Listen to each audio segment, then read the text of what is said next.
On today's episode of WatchJRGo, I bought another Land Rover, and this one's yellow.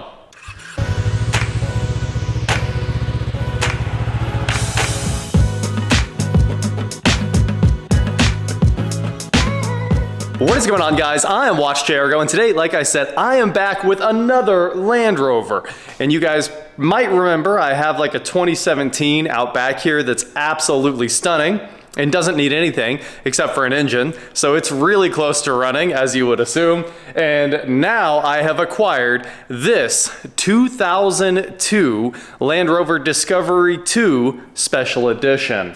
And I am very excited about this one. I actually think this is an even more special edition. I kept searching and kept searching for like Sahara editions and special editions and what were all the special editions of the Disco 2. And this never even came up, but eventually I found it.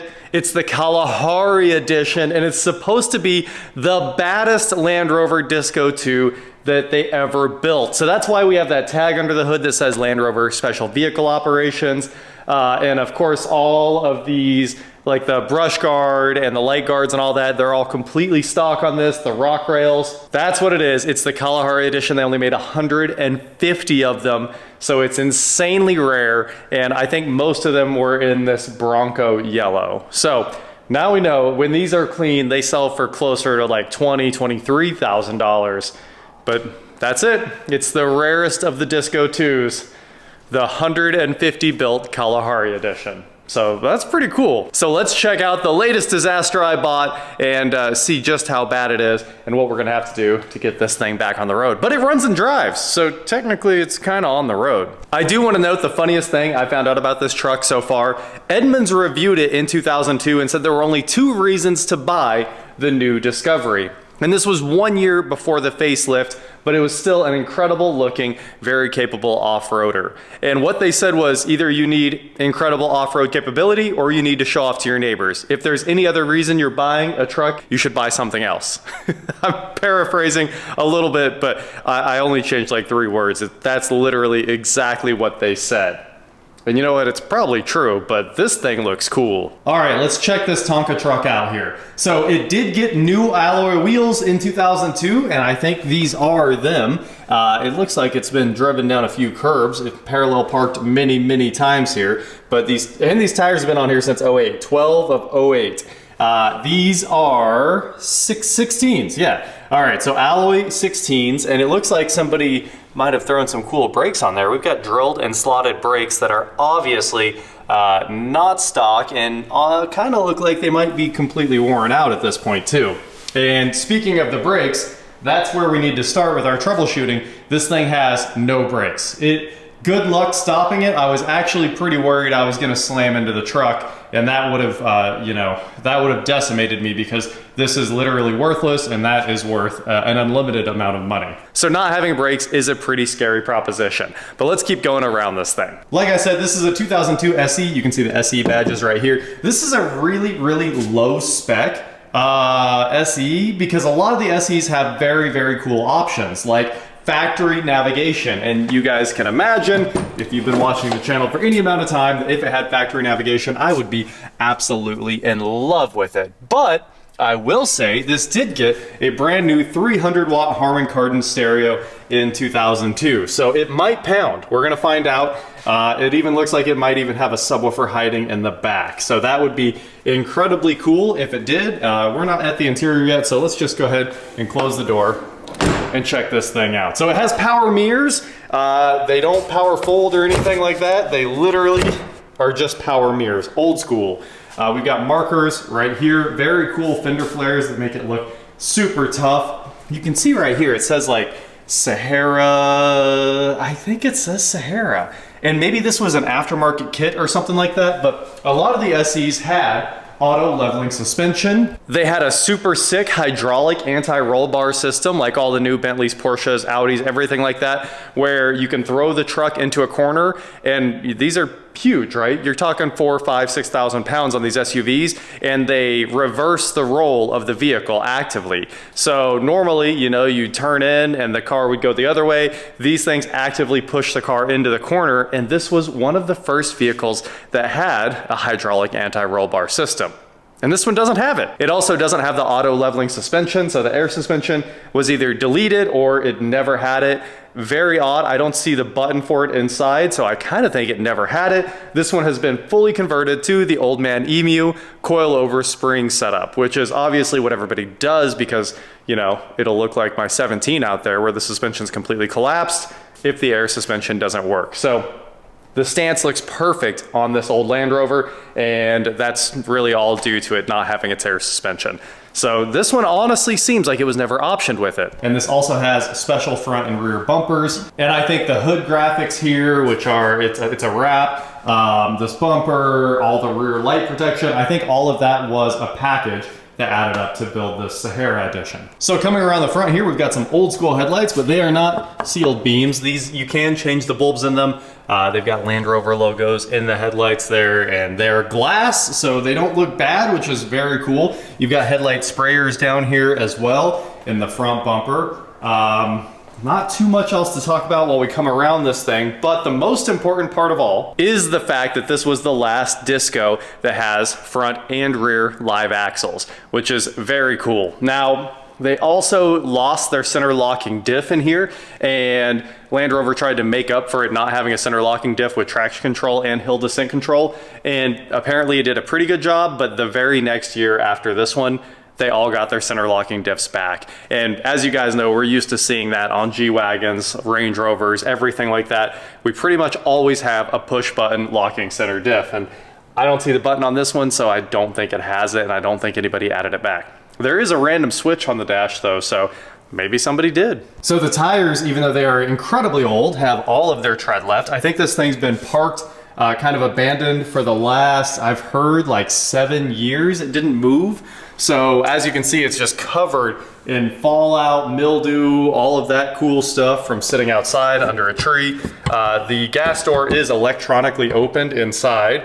The rear windows are heated, which is very cool. You can see the defrost lines in there. And down here, we've got the Land Rover Special Vehicles badge. So this was originally sold at Land Rover of Frisco. It has floor mats to match that, and then sold through a bunch of dealerships in Wichita. And we've got the Disco Series 2 badge right here on the rear. This has the towing package. Look at that. We've got a hitch down here, and I don't know what it can tow, but it might be able to tow a little bit. This was also the last year of the Disco where the turn signals were down here in the bumper. Wow, the bumper has seen better days. This is plastic over, I think it looks like it's plastic over foam. And if that's true, well, we need to find the plastic because it is completely disintegrated here. We do have a rear wiper. We've got a little ladder on the back, you know, you gotta have a little ladder. And then we have the high mount lights before the turn signals moved up the very next year. So the year after this, of course, the turn signals came up here and left the bumper. So we've got safari windows, we've got dual sunroofs, which is very cool. A roof rack that a tree fell on, I think. You can see this side of the roof rack has collapsed. I think I might use the forklift and just kind of put a strap around there and try to lift back up so we can bend that back into shape, or even just use one of the 2-post lifts here so we can put a little upward pressure on that. But the high roof, the safari roof, all of that stuff looks so cool. It's obviously the reason we love the Disco, and that is the tour of the exterior. So let's head inside the Disco too and see what we're working with here.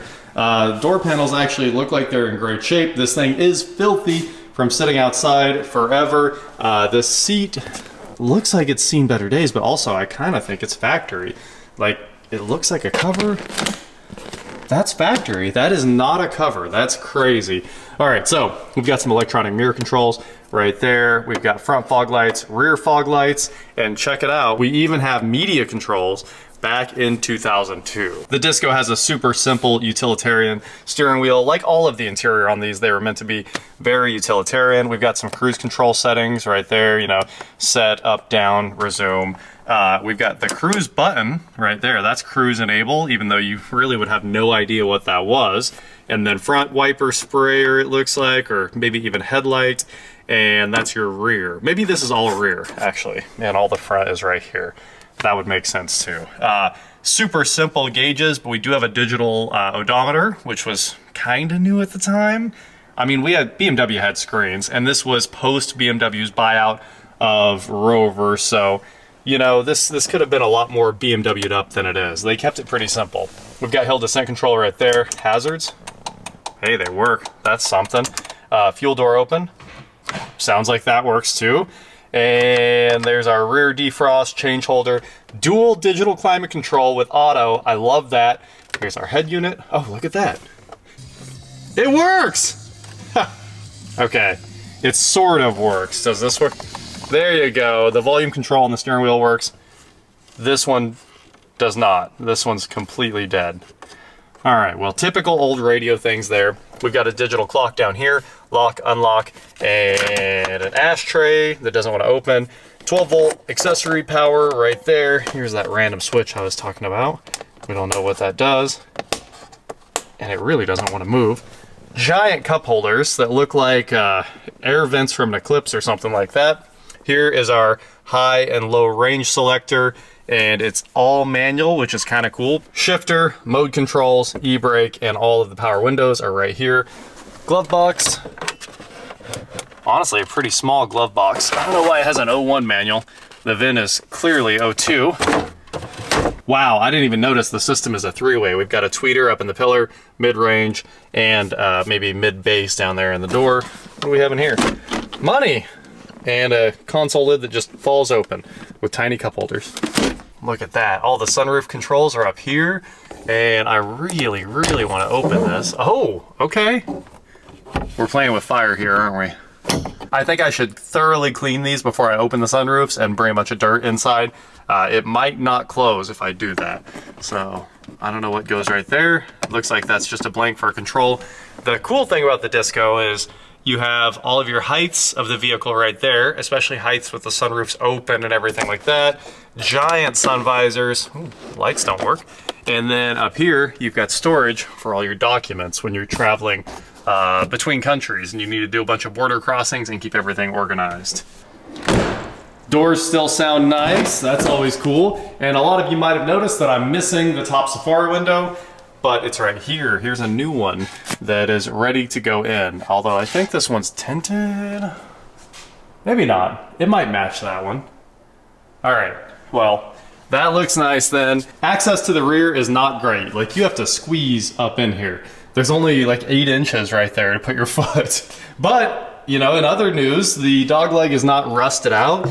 These things love to rust out, and it looks incredible on this. It's super clean in there. So we're not seeing a bunch of rust or anything. Once you're in the back seat though, you have unlimited headroom. So much headroom. You have your own sunroof control for the rear right there. It looks like you might, oh, that's cool. What a design. Good job, Land Rover. Huh, I love that. If the armrest is closed, you get a headrest, and if it's down, the headrest kind of sucks down in. And the cup holders still work. Look at that. All this stuff's normally broken. You also have some little mesh nets up there for anything important you might need to keep in your ceiling. So that's the back seat. Not much else to talk about. There's supposed to be an ashtray, but it's broken. And then of course, here in the back, we have a ton of room. This door is gigantic. Look how big that back door is. And I think it sure looks like these are the subwoofers right there. It looks like there's dual 6.5s for that Harman system. So we'll find out if it's any good once we actually get to listen to it. I didn't know that the radio would even turn on until just now. So we've got some storage back here. A lot of these, I really think it was the Disco ones, but they all had seats that flip down right here, which were the coolest seats. So you could look out of the Safari windows from both sides, you know, throw your kids back here. They could have a blast with their kind of 360 view sitting sideways. Always cool, but these ones got replaced with giant containers. I don't know what's in there. It kind of looks like nothing.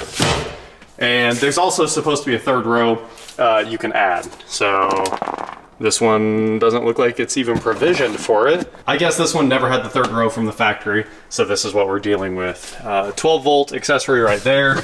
More storage. Okay. Well, that's what you want to see in your new car. A bunch of coolant. Anyway, that's the back of the Land Rover Disco 2. Let's close this thing up. And I'd like to start by washing it first. let's take a look under the hood real fast. This thing does have a V8, which a lot of people will be very excited about, obviously. Everybody gets all excited when a car's got a V8, but this is the Rover V8, so it's maybe the worst one ever built in history. Well, there's another special vehicles tag from November 01. I will say it's impossible to open the hood on this thing. I had to get a long screwdriver and snake it up in here because you cannot get your hand in here to hit the latch release. So if you're stuck on the side of the road with this thing, it's over for you. You just give up. Put it on a tow truck. This grill guard, brush guard helps nothing with the situation. So this is the Rover V8 right here. It makes 188 horsepower and 250 foot-pounds of torque in an era where everybody else was making V6s at nearly double the power. So Infinity existed at this time. Like, this thing's pretty new, right? It's a 2002. And all I can say is it was rough out there for this car. How do we need to take a look at this brake reservoir. So here's the brake sensor. I'm gonna guess it's out of brake fluid because the brake light was on when I drove it in here a second ago. Okay, so we got a little float. The float is in the lid. And we got a little screen. Ooh. And we are basically out of brake fluid. So the max level's right there, the min level's right there, and it's like down here at the very bottom. So I'm gonna guess we have a caliper spewing brake fluid out. And then also, I don't think we have any vacuum assist, so that might be a problem too. We got a lot of things to look at here, but let's start by putting some brake fluid in and see if we can get any brake pressure and seeing if brake fluid starts spraying out on the floor. I hate to put the world's greatest brake fluid in this thing while we're troubleshooting, but I literally cannot find my gallon of .3. So here we are dumping in the $60 a bottle Motul. But hey, it doesn't need too much. Maybe I lied. It's taking quite a bit. It's taking nearly an entire bottle. Yeah, I think that's a bottle. Well, we should have brakes now. Let's go find out. Let's go give it a couple pumps. What was I gonna do? It's the only brake fluid I could find. But luckily, the float looks like it was moving freely.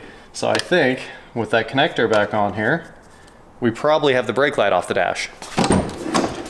The craziest thing is the remote even works, guys. Look at this.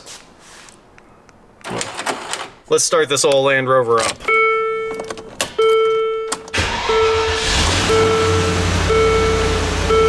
There it goes. No lights on the dash. Brake light's gone.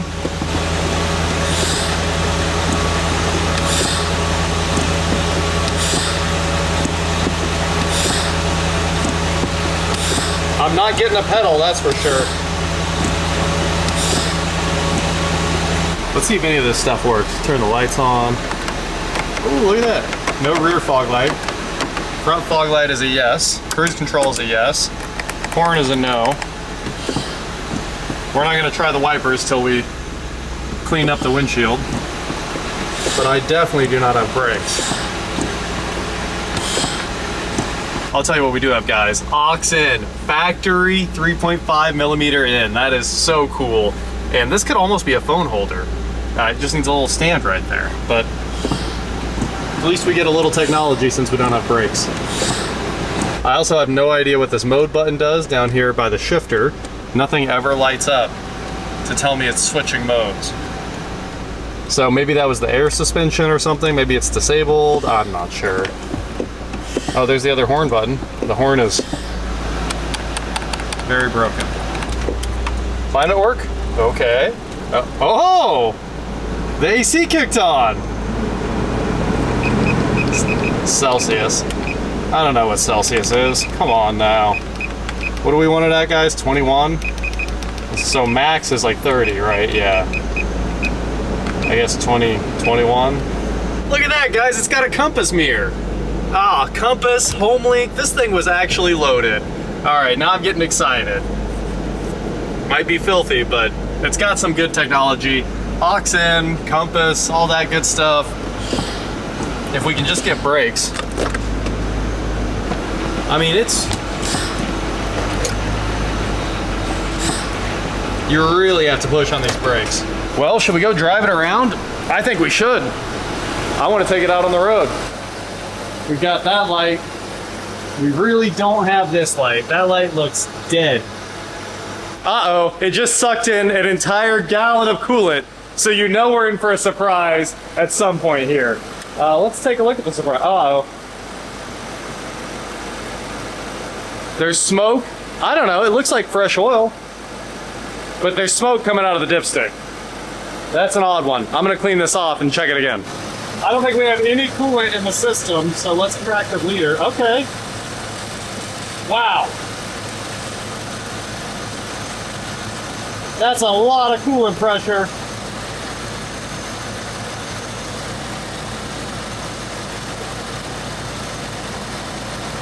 This hose is empty.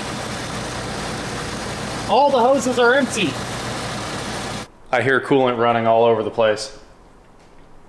And I just don't think there's any coolant in the engine. So let's start by vacuuming the cooling system down. I hate to start here.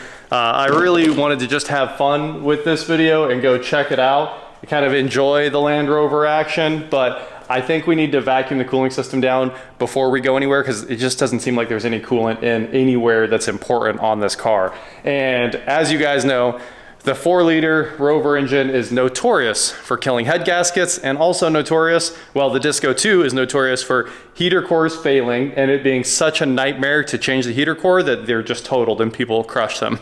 So this one might have both. It might actually have both problems, which is a true perfect storm. The worst it could get. Also, all that oil came from sitting there for like 2 seconds. What on earth? I will say I dumped that coolant over there, so that's on me. I spilled a little bit, but also let's clean this thing up a little bit, you know? Just tearing it off honestly looks better than having the paint flaking off. Better already, upgrades. Guys, are these factory fog light ditch connectors? I really think they are. They even have covers on them. That seems incredibly cool. You could have a high mounted fog light with all factory wiring. I mean, if that's what it is, that's sweet. Good job, Land Rover. All right, let's see. Do we have that connector so we can just pressure test it real quick? I don't think we do. So we might have to go to the universal and then clamp this off. All these hoses are pretty grody feeling too. None of it feels nice. That hose needs replaced. It's already been spliced once. What a joke. Let's just try it. We'll pull this off. See if we can not break it.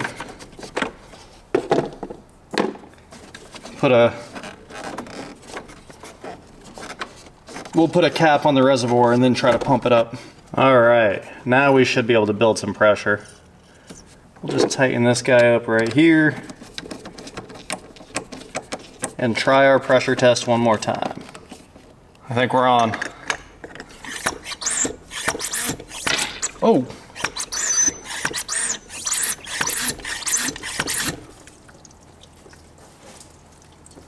Oh. Duh. Come on. Oh, come on.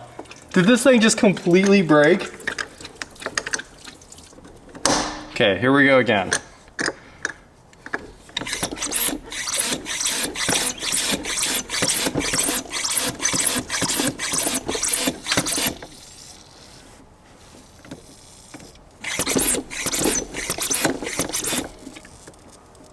We are holding some pressure. I don't really have a great seal here. It seems like this hose is the culprit. It's leaking right here. So many cracks in it and you can hear the pressure being lost right here. Honestly, if I just cut it back, we'd have it fixed. So maybe I should just cut it back. I went and grabbed some new Gates hose, but it needs replaced all the way up to the top of the radiator. If you actually look at it, not for fuel injection system. Cool, this is fuel hose. No wonders. But we're just gonna go ahead and cut off 3/4 of an inch, and then put this right back on, just enough so we can make this thing work for now. Easier than replacing this super hot hose down there.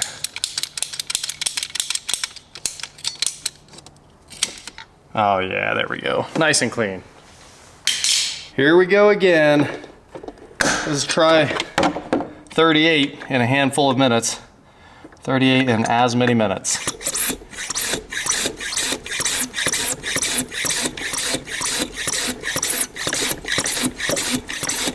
Let's pump it up.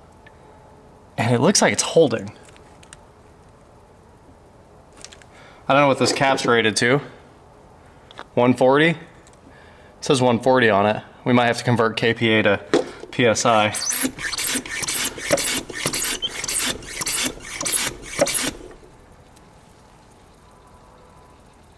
There's a leak somewhere. You guys can hear it.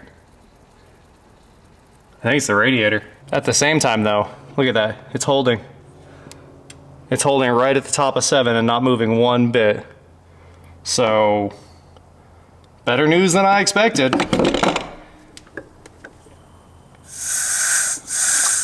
And of course it needs a coolant reservoir. I just have to order one. I was afraid of breaking it, but we need to replace this hose. It's probably cracked up on top of the radiator too, if I had to guess. The radiator's probably cracked too, and then this is cracked. Oh, Land Rover. I went ahead and opened up the high point bleeder screw right here and then filled this thing with coolant until it filled all the way up. You know, I think it might actually be good to go. So we do have coolant now. It's funny that we never had a low coolant light. You'd think the sensor would be in here and would have been tripped. But with that said, oh, look at that. It's got a return from the engine. I bet it needs a new overflow tank. I mean, like I said, it's starting to crack. Oh yeah, this is sketchy. Sketchy, sketchy. There's not much time left on this earth for that tank. But let's start this thing up, take it for a drive, and then after we find out if it even stays running long enough to deal with this problem, we'll keep troubleshooting in the next video. We'll find out if it's a head gasket. We'll find out just how bad this thing is. But for now, it should start right back up, and I think it's gonna be happy that it's got coolant in it. Because honestly, there must not have been any coolant in it the first time. I put in 1.5 gallons, so there wasn't much. Let's head out into the Sahara. It's cold outside, so I hope the heat works. We'll find out if our coolant situation's fixed. That's the easy way right there. I know, nighttime driving impressions, not how I wanted to do it either, but let's find out how this thing is. We're gonna hit a giant bump. Not bad, not bad. It just soaked it up. And the rattles out of the back seem to be calming down. And I'm sure you guys can hear, but the auto climate just stepped up and I can feel the heat. So now we have heat, that's something. I mean, things are working in here. This is a pretty good start. And it's not overheating. We're right in the middle of the temp gauge. Ooh, the brakes pull hard to the right. Super, super hard to the right. I'm gonna try to make my little 3-mile loop, but I don't have too much hope for this thing. Just hoping to clean up the brakes and see if the engine runs. But we have heat. We definitely have heat. The steering wheel is a problem. That has to get sorted out here. It seems like it should be in 4th gear. I don't know what's going on, but it feels like it's still in 2nd or 3rd. We'll come to a stop right here and try to figure it out. Wow, it pulls so hard to the right. It's like steering a boat down the road.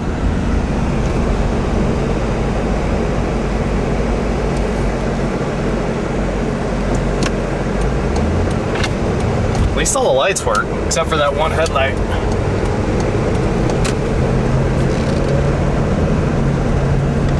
That's not bad at all, guys. And it's quiet inside too. I'm surprised by how quiet this thing is. I thought it was gonna be more rattly. There's definitely some plastic rattles, but it's not that rough. Shift. There we go. That might have been 2 gears right there. That might be overdrive. All right, let's try hard braking. Oh shoot, we almost flipped it. I don't know if you guys saw. Wow. All right, well, we've got a brake problem. It pulled so hard to the right. The car started rolling a little bit. Whew, that was scary. Look at this. You can hear the wheel like lock up.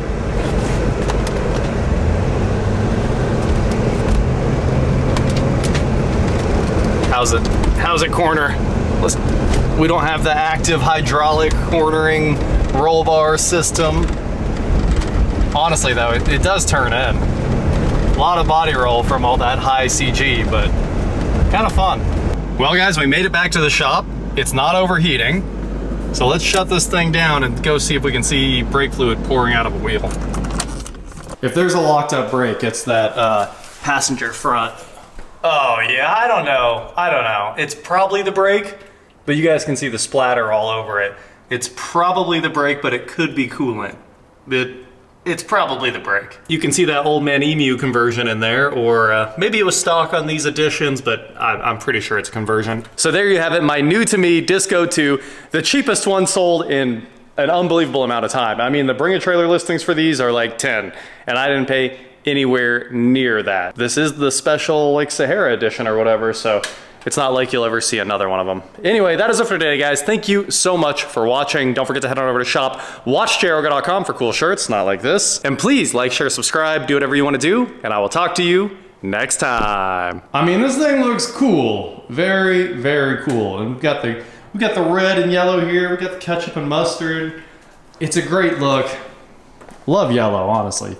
Yellow, you know, you hate it when you're younger, and then you get older, and the yellow just keeps looking better and better and better.